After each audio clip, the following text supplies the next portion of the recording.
What's up, everybody? Today we're going to be making some wax hardened leather armor, specifically a gorget, which is a piece of armor for your neck. Remember, you can find the patterns for this project as well as many others on my Etsy shop. You'll find a link up here somewhere. You can also find this same pattern month to month on my Patreon account, so go check that out.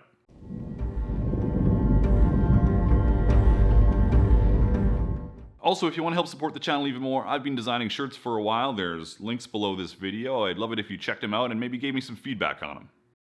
A good ounce of leather for this is 12 to 14 ounce vegetan, so we're starting off with that. I get almost all of my leather and supplies through LONSDALE Leather here in Vancouver, Canada.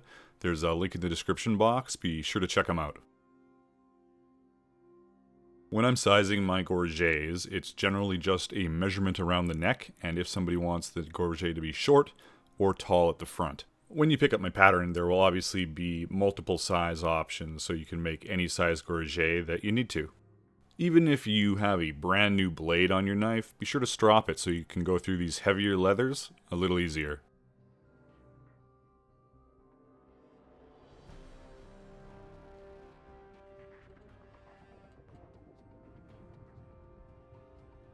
Sometimes there's those extra heavy parts and you have to go through and cut the same line multiple times to get through. Don't worry about it. And when you get to these corners, don't try and take it in one straight curve. Cut it in multiple straight lines. It'll be a lot easier for you.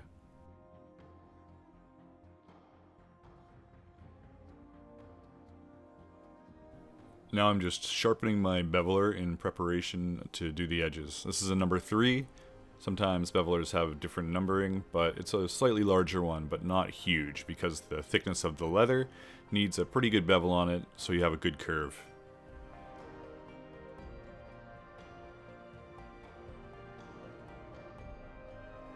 Obviously, we're doing both the front and the back here. All the rivets on this project for me are 1/8 inch because I use solid brass rivets that I peen. If you're using something like a rapid rivet, 2-part cap and post, then you'll want your hole to be a little smaller. This is a 4 to 5 ounce oil tan that I picked up from LONSDALE Leather. It works great for resisting sweat, and it's nice and supple, like the back flap of the gorget needs to be. I of course line my padding, so this is some 2 to 3 ounce black garment leather. Now, a lot of you guys are going to skip this step and just probably end up gluing padding into your gorget, but if you want to do it this way, it's a really nice finish when you're done.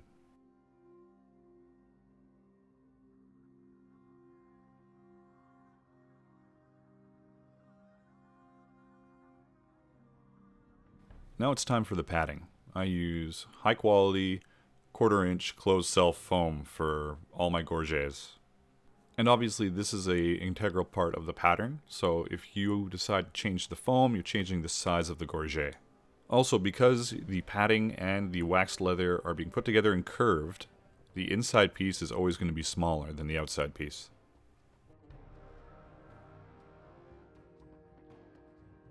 I know some of you will be shocked, but I do use a single piece of plastic in the creation of my gorgets, and that's to make a tab to lock the gorget together when it closes.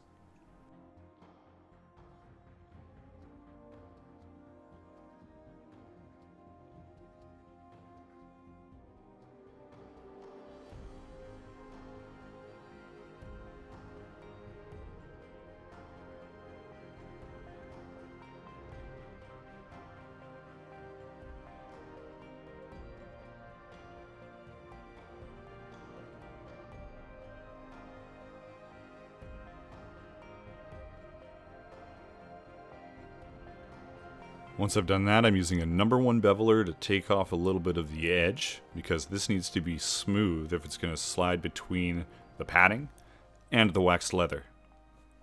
To make this even smoother, we're going to sand it using this angled sanding sponge block. These things are awesome for stuff like this, and I use it again later in this video.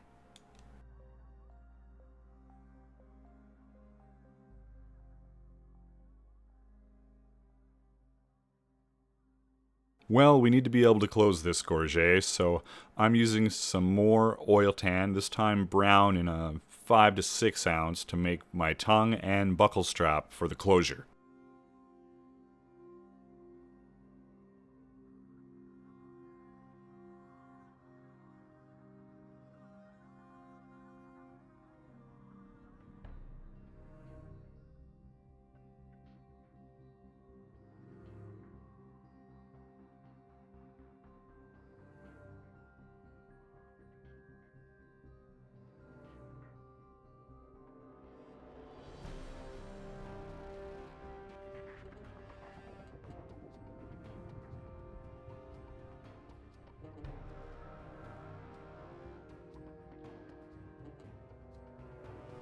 Here I'm skiving down a narrow piece of that same leather, so it's thinner and I can make a nice little keeper for this buckle. It'll hold the tongue and stop it from flapping around. I use a stapler to assemble them. You will probably want to just hand stitch it together with a single hole on either side, or maybe two on either side. Or barring that, smarty pants, you could use a buckle with a built-in keeper called a center bar buckle.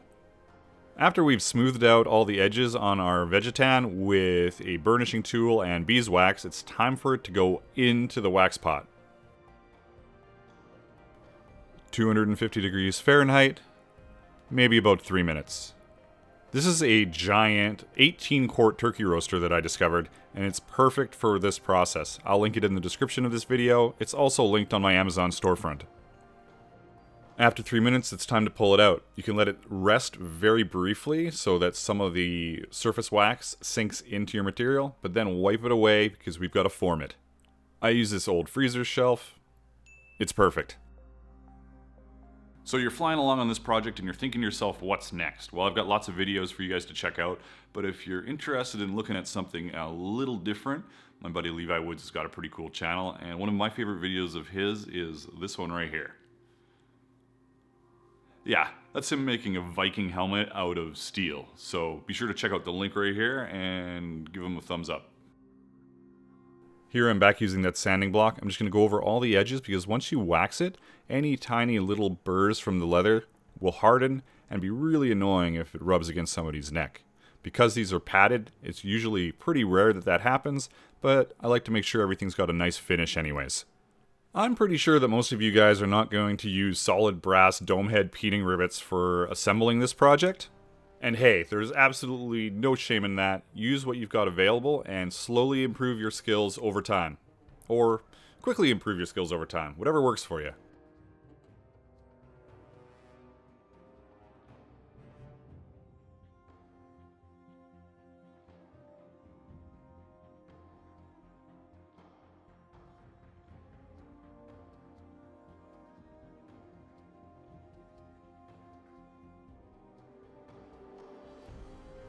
But if you are using peening rivets, it's okay to put some painter's tape over the post and washer to stop the washer from repeatedly falling off and driving you insane. I've gotten pretty used to doing it without it, but for the longest time I used tape. Again, no shame in that.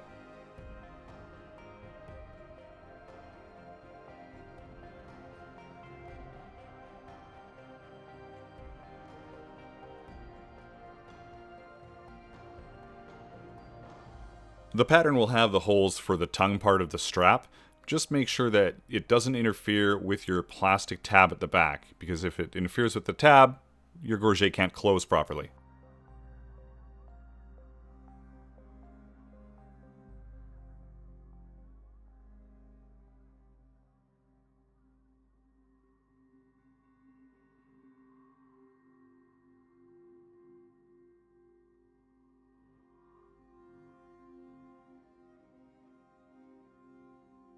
Because I'm covering this foam with leather, there needs to be some distance at the very edge to account for the bulk created by the leather lining and the fold at the edge. If you don't line your padding and just glue foam into this piece, you should cut your padding a little longer at either end and double check how it fits. Obviously, most of you guys don't have a sewing machine like this, and neither did I when I started, but I used to rivet all these pieces onto this black piece of leather, and that'll be included in the pattern.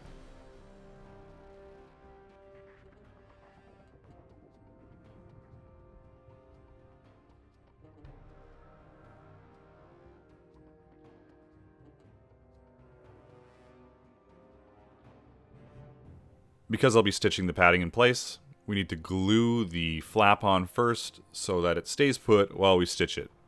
Well, while I stitch it. So what you guys are going to do is there will be a spot on 3 parts of that black piece that rivet directly to the back of this gorget. There's also a center mark on the pattern, or you can see it here, and that will help you line up your back flap nice and easy. Now I'm going to use Super 77 as a temporary adhesive to connect my lining to my foam. Now, I say temporary adhesive because Super 77 isn't usually a great bond, but specifically for this purpose, gluing the foam to the lining, it's pretty strong. Now, if you want to glue your foam directly into the waxed gorget, I would use some kind of contact cement. I wouldn't use Super 77, but this is great for the lining part.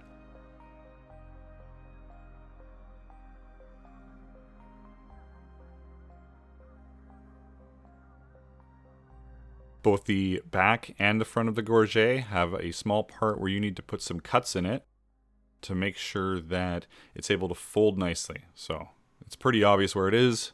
It's where you aren't able to fold it. Once the cuts are there, you can fold it a lot easier and get it glued down. You can see some of the folds there, and depending on how big they are, you may want to trim them away. I almost always trim away the folds at the edge here because that interferes with me folding the end of the tab over to finish off the lining.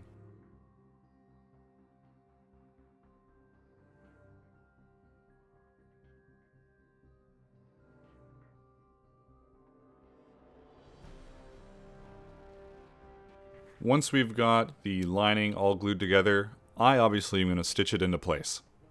The options for you if you don't have anything that can stitch it are, first of all, snip away all those folds so it's nice and flush. My sewing machine will just ignore them and make everything flush anyways. You can contact cement it in. You could put rivets through it all the way along from the edge, maybe 5 rivets dead center, and make sure there's one on either edge here where the fold is. Or you could hand stitch it in selective spots, so just poking a few holes here and there and making sure you tie it off so the padding rests in the gorget nicely. Now we're just heating up this plastic and giving it a very, very subtle curve, just so it slides in really nice on the front.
Once you've stitched everything together and go to close the gorget, it may not line up perfectly.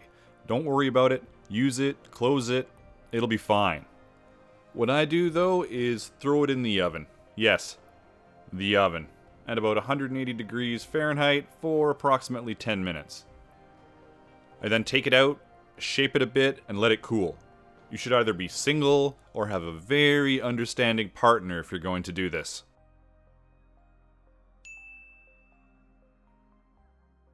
This gorget is obviously a little large for me, but I'm going to just put it on for you guys to see how it goes. Nice and slotted. Buckle it up.